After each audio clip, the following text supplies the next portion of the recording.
Hello, this is Chris Hughes, co-founder of FGL, and welcome to another episode of FGL's Video Newsletter. In this episode, what we're going to do is cover a little known service that FGL offers that helps you improve your game icon.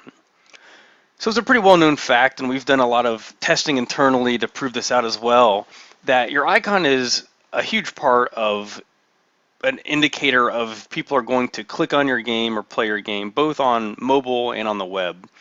So we built this service actually a number of years ago to help A/B test or split test icons. So you can make a number of icons and it puts it through our system, and other developers and users of the site click on the icon that they think looks better.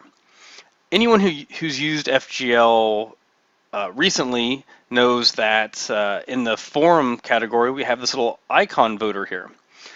And what this is kind of like a hot or not for game icons. What you do is you look at the two icons and you kind of think to yourself which one looks better, which one attracts you more, and you click on it. You click on the one that you think is better.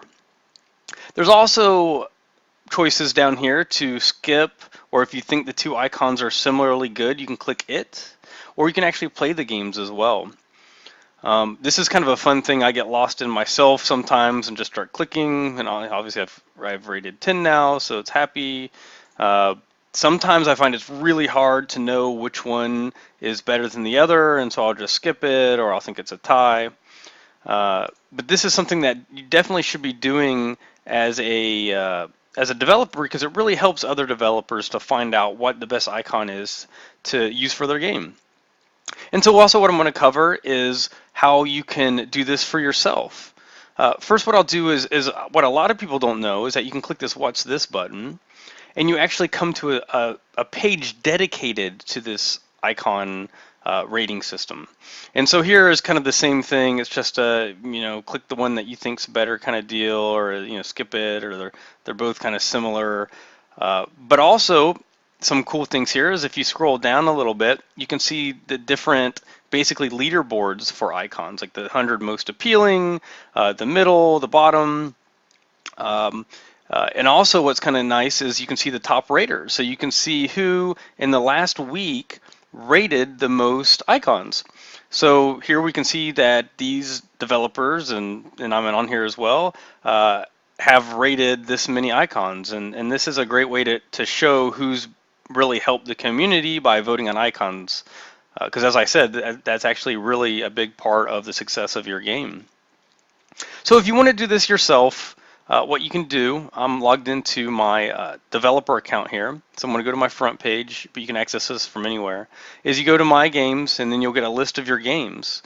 These are games that I've uploaded to FGL. I'm going to pick this Sight Words game, which is a brilliant, amazing, genius game that shows you words, and you click on the words for kids. And then you come to the edit page, and what you'll want to do is go to presentation media, and you'll probably notice this area from when you uploaded your game, and also when you upload your game you'll also have this option. So off to the right, it actually asks if you want to start comparing thumbnails.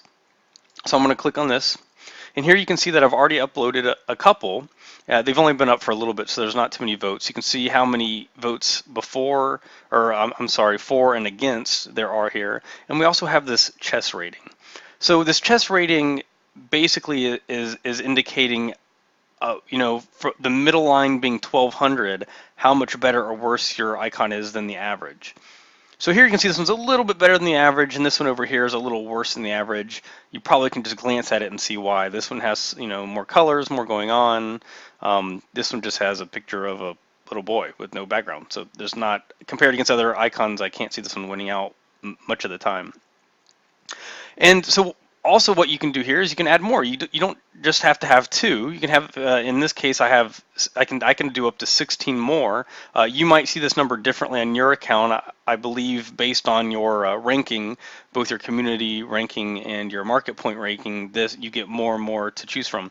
But you can also remove these. So if a game is done and released and you've already picked your icon, you can just delete these. So you can always have space for more. So in this case, I'll open it up. You can see I've made a number of them already, ready to go. So I might say to myself, well, I don't have one with a blue background. Maybe that'll do better. So I can upload that one. You can put a little memo here so you know what it is. So I can say boy with blue background. I've kind of already written it here, and then upload. And there I go. So now it's in the mix. So that rating bar that I showed you before, that was over there, or the page, this will now be in that mix of icons, and so other developers will see it and click it when they think it's better than another icon, or click against it if it's not. You can also add as many as you want, and basically find out the best icon for your game. As I said, this is something that I think is way underrated, and I know a lot of developers who will actually pay money to get something like this done. A lot of people will go on Facebook or even through Google AdSense and just have a icon with nothing behind it and see how many people click each one. But right here, you kind of have it all within FGL with other fellow developers helping you out, and you in return can help them out, and it costs nothing. It's just something that you can do as your game's waiting to be licensed or sponsored, or even is just up there without looking for a publisher or distribution or something. So this is something you definitely should utilize to find the icon that is the most attractive and be successful with your game. So feel free to shoot me an email or email us in general at info@fgl.com. You can also leave a feedback ticket in the site if you have questions about anything else in general, and I hope to see you next time.